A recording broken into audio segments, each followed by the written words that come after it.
Hi, welcome to Lunch Break with ATI. I'm Meg Osborne, the Marketing and Development Director for Actors Theater of Indiana.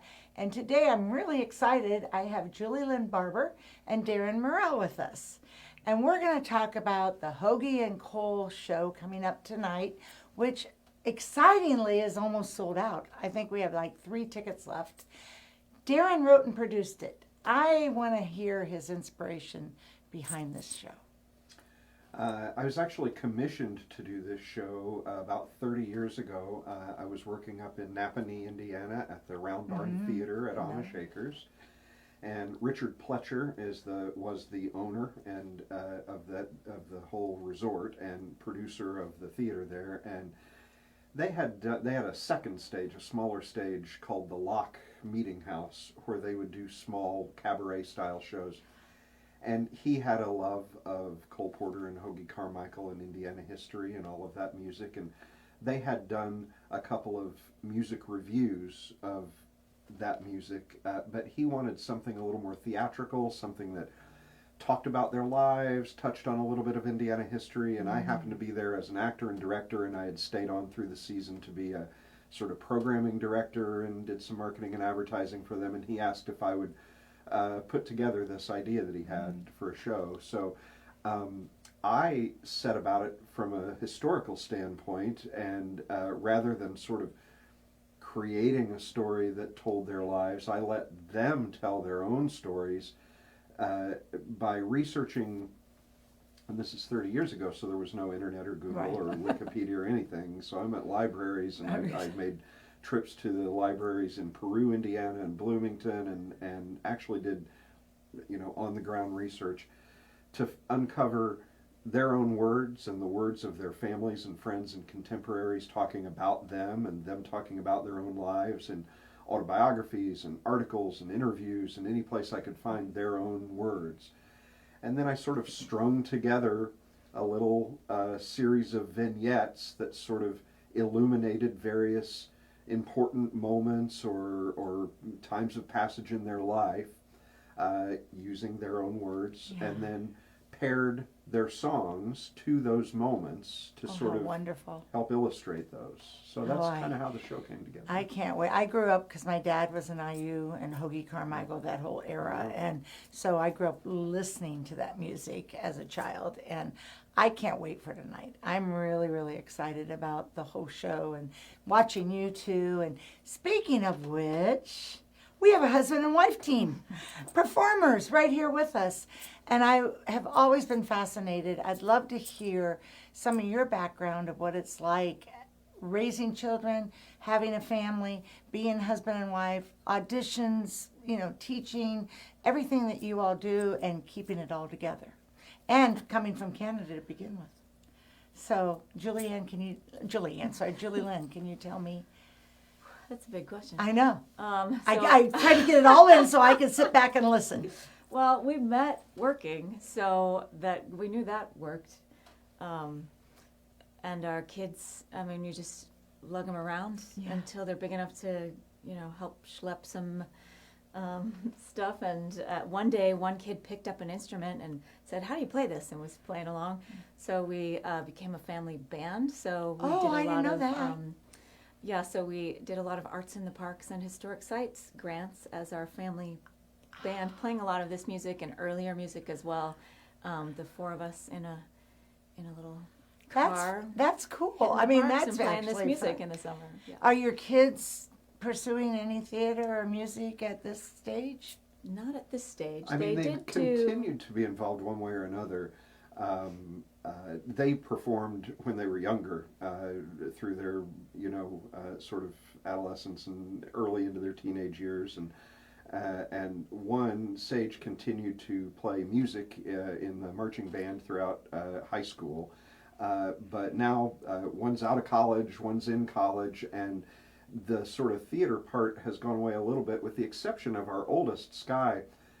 During the 4 years they were in Bloomington, didn't perform, but their on-campus job for that entire 4 years was working the electrics crew on the tech team for the Musical Arts Center, the MAC, Oh, wow, that'd down be at IU. So running spotlights and rigging lights and, on That's the tech top team. of the line So, experience. for I mean, sure. top of the line experience. Yep. So they have continued in that route, but their cool. career Good pursuits. storytellers. Yeah, storytelling for sure. The oldest graduated with a degree in game design, specifically in narrative creation and world building. So that's storytelling in its own way.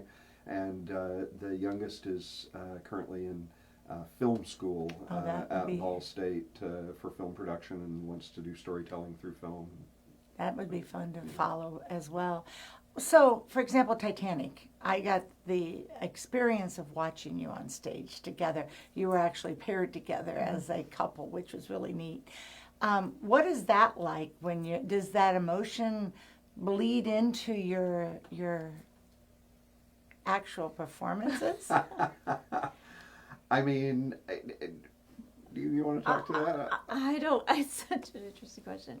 I feel like when we're on stage, we're those people, and then Yeah. it's like the drive home, we're us. Yeah. But And talking about what happened on stage, from the perspective, the same that I would talk with John Vessels about whatever Yeah. happened on stage that night, or, we just share that experience together. I wouldn't call either of us, I think, sort of method actors where we're sort of digging deep into personal wells for every moment that we're Right. portraying on stage. So for me, at least, that's just not the way I put a thing together. So that personal connection doesn't necessarily Bleed into that. bleed into that. But there is that camaraderie. So speaking of John Vessels, like knowing, or the team that we're working with right now, knowing as you look at someone, kind of the shorthand of kind of what your yes and is going to Yeah. be getting into. I just saw when you guys came out on stage, there was just you guys were just so in tune to each other and who you were, and it was really fun. Like when you'd go, I want to go, and and you'd stand back. And I felt a realism about that. Well, and that happens, I think we've been thrilled the last few years here at ATI to be able to create ensembles of people for each cast who do know each other well, have a shorthand, and it creates this sense of company. There's this kind of concept in the theater world that kind of goes back to the 60s and the kind of, group theater movement and when you had collectives of actors, creating theater together and knew each other very well and as Julie was saying, kind of know each other's quirks and ticks and bits and shtick and whatever, and have an easy communication. That doesn't always happen in theater. It's often people from disparate parts of the world and different experiences, and they're just kind of thrown together into this cast. When you are able to create a cast of people who do know one another and have worked together a lot and have that easy communication, it really makes the performance, as you say, to the audience feel true and real and lived in and believed, because those people do know and trust. Well, one of the shows I remember you and John Vessel was the Big Bang Theory, and how well the two of you played off each other, and you could feel it. And both of you are great. Like the one show where John spilled the Tic Tacs on the floor, and and he dove into the floor and picked. And afterwards, I said, "Was that supposed to be?" He goes, "No." But he built it into the show because that's what he had to work with. Yep. And that was really cool to me as a bystander audience to watch that professionalism, to be able to just take something and run with it and make it a positive. Yeah, and this show that we're doing right now, tonight, similarly, I think we were all feeling that same, we didn't spend a lot of time rehearsing it, and yesterday we kind of all threw it together, for the first time in the space, and things weren't the way we imagined they were going to be sometimes in terms of spacing and what part of the audience could see us and things, but it's an easy conversation among us who all know each other there in that room to say, whatever we had planned, just make the adjustment, make a little adjustment, make sure you can see, and everybody's like, oh, yeah, I'll turn here, I'll do this. So it's not any one person needing to sort of direct or guide or lead the effort. We're all talking the same language. We're all there for the same reason. We just easily fall into our places where we all know it needs to go. And oddly, this is, I think, the first time that the four of us, Julie and I and Don and Judy, have been together on stage at the same time. So it's that's going to be very wonderful. fun. And Terry I'm and really Pete excited. are just amazing. Brilliant. They're so They're great. brilliant. Yeah. Yeah. They're wonderful. Yeah. Do you all ever rehearse lines together at home? I know at one point I talked to Jacob Butler about them, and he was like in the car on the way under that. I'm just curious, when you are in a show together, or even not, you're in and you're not, and or you're in and you're like Fran. How do I say Young her Frank. name? From Young Frankenstein. Oh, Frau Blucher. Yeah. Yeah. You know, do you help each other learn those lines and practice, or do you kind of do your own things? Pretty much own things, I would say, except in that car. When we're in the same car, which isn't always the case either, but there's sometimes like, can you just see if I'm on this? Yeah. And kids have in the past. In the pickup line used to be my practice at the school pickup line with one kid already in the back Yeah. quizzing me, going, nope, as I'm saying the wrong lines. To get it. I just was curious because it would seem like a natural to bounce off each other. Yeah, after 40 plus years into the career, you kind of develop a routine, and memorization really is muscle memory. And for me, I mean, my routine has been the same for 30 years or more, and it's very individual, and it's pretty quick. I mean, it kept the muscle active, so I tend to put it off for a while because I know that once I really sit down with it for an afternoon, a couple of hours, I'll have an entire musical memorized pretty much by word, and I'll walk. So I save that time out for when I know I need it, and I just go in and do the work, and then I've got it, and it's done. That's amazing, because I know in the audience I sit there and just watch you all.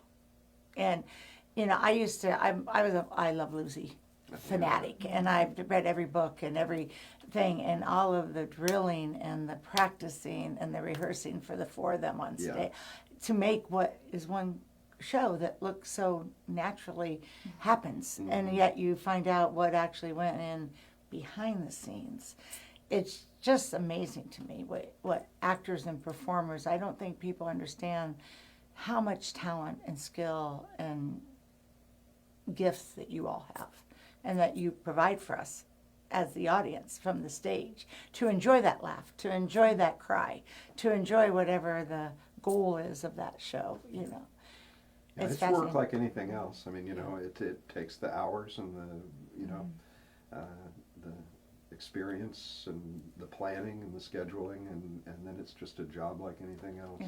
It just seems so magical. Yeah, during rehearsals here, there would be something happening in the boardroom, and then like one of us was in the kitchen running lines, one of us was at the other piano running lines, and then you would hear your cue and run back in to join the main rehearsal. But everyone's kind of doing their own rehearsing too when they're not out there with the group. Yeah, well, it's fascinating, and I can't thank you enough for what you provide. Do. I don't know what all the words, perform. I don't have all the fancy words, but for our community, for ATI, for Carmel, for, our world and making it better. So thank you all very much. Thank you. So thank you and tonight at Feinstein's, we're having the ATI Feinstein's fundraiser. Please come out. Like I said, I think there's 3 tickets left. There might be one table in the office. Oh, in the limited view in the side section. Still available. But we have a sold out crowd. It's going to be outstanding. We also have our season coming up, 26-27. Season tickets are still available at the box office, 317-843-3800. Or you can go to atistage.org and it will lead you to it. We're going to give you a lot for this season, so you need to be there.